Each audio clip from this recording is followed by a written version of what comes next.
Hello everyone. Today our topic of discussion is the typical cervical vertebra. Okay, so this is a typical cervical vertebra which I have. Now the typical cervical vertebra are generally considered the cervical vertebrae from C3 to C6. Okay, now from C3 to C6 cervical vertebrae are generally referred to as the typical cervical vertebrae. Now the C1, C2 and C7 vertebrae are atypical in nature. Okay.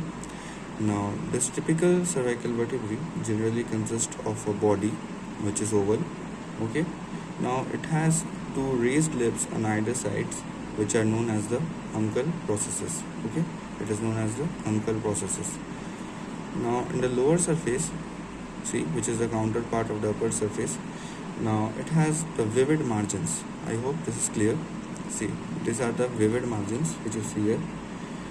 Okay, now this represents the vivid margins. Okay, and it's in articulation with the lower vertebra, I mean the uncal processes of the lower vertebrae. Okay, now the bodies of adjacent vertebra are joined by secondary cartilaginous joint, okay, with an intervertebral disc. Okay, there is an intervertebral disc with nucleus pulposus in the middle. Now there are some annulus fibers at the periphery. Now a pair of uncovertebral joints which are synovial in nature, they are also referred to as the joints of Luschka. Now coming to the anterior and posterior surfaces of the body, see, this is the anterior surface and this is the posterior surface of the body. Now they are connected with each other by the anterior and posterior longitudinal ligaments respectively. Okay, the anterior longitudinal ligament and the posterior longitudinal ligament.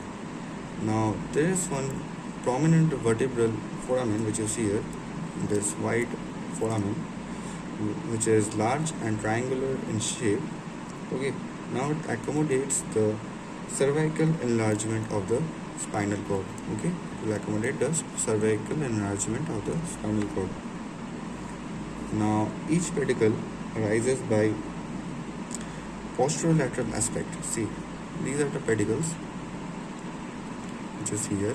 See, these are the pedicles. Alright, on either side. Now posterolaterally they are present. Okay, these are the pedicles which I am pointing.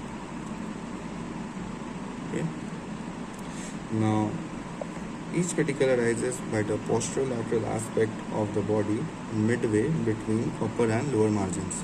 Okay, now it's located midway between the upper and lower margins. Alright, now they're directed, I mean they're diverging in nature. They're diverging and directed backwards. Now the superior and inferior vertebral notches. Alright, now suppose this is the axis which I have. Now suppose this is the C3 cervical vertebrae. Okay, let's consider that this is the C3 cervical vertebrae.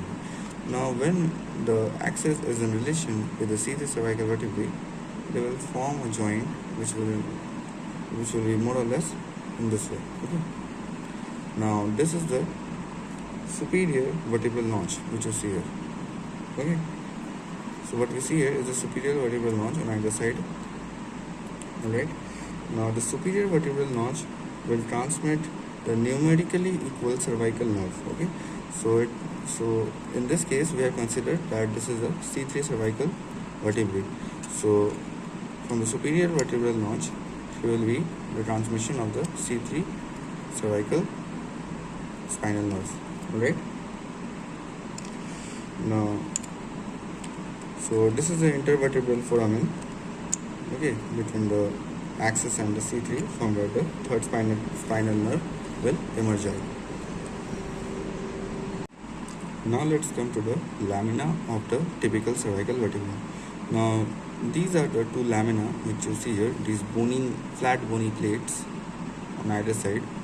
Okay, now these are the lamina, they are directed backward medially.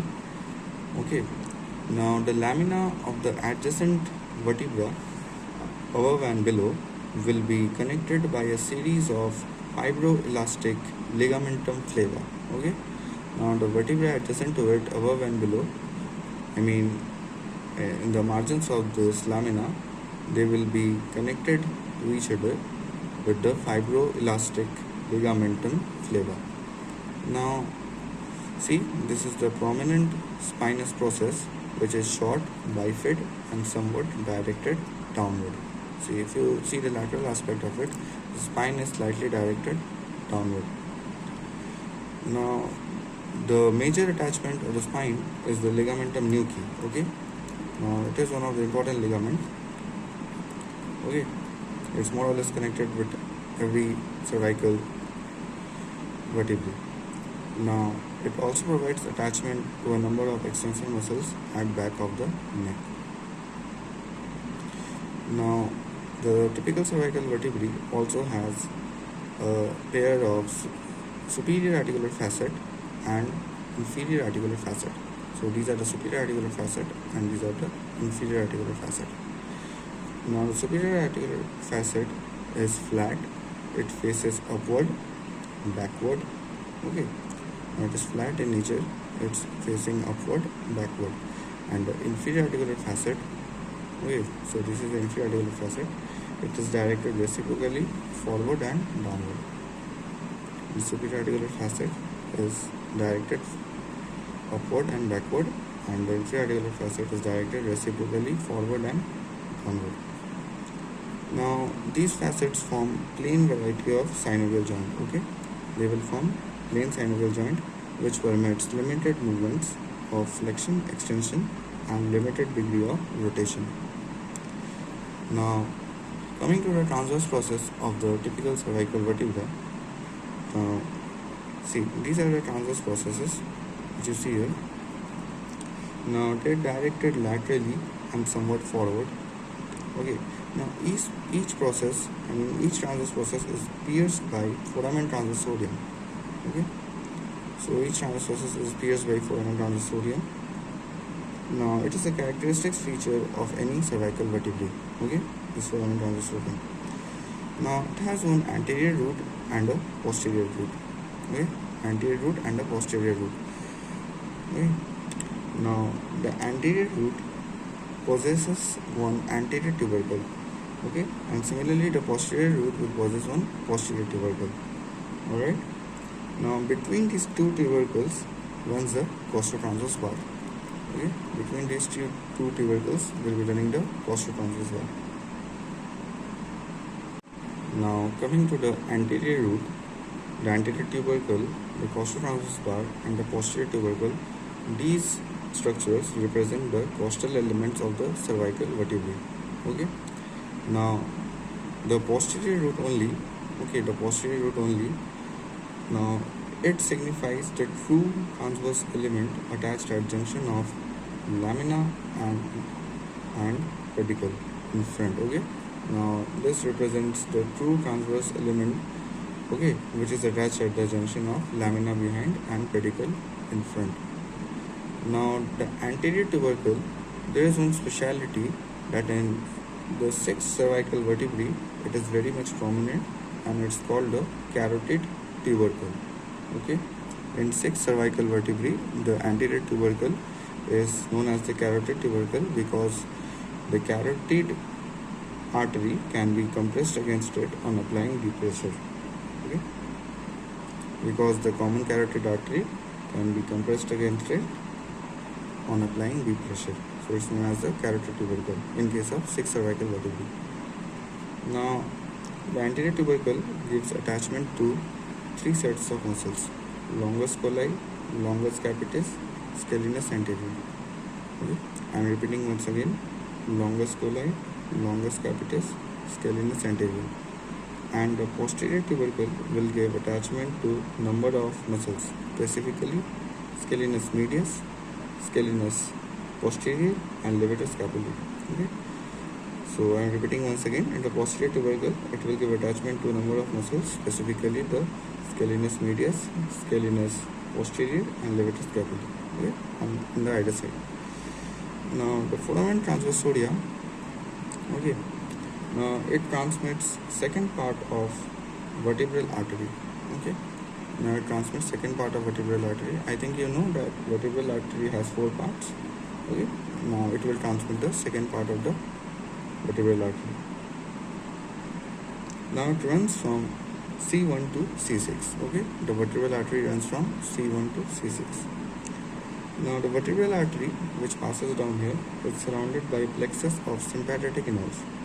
Okay. It is surrounded by a plexus of sympathetic nerve and some vertebral veins, which passes through foramen transversoria of C1 to C7 vertebrae. Okay. So now this is one important feature that you must know, that the vertebral artery, okay, the second part of vertebral artery was from C1 to C6. It was passing through the foramen transversoria from C1 to C6, but the vertebral vein passes through the foramen transversoria from C1 to C7, okay, along with the nerves. Now there is a groove in the upper surface of the costotransverse. So this is the costotransverse and this is the groove in its upper surface. Now it will lodge the ventral rami or corresponding cervical nerve, okay, that is C3 vertebra. Okay, I have considered that this is a C3 vertebra, so it will lodge the ventral rami of C3 spinal nerve.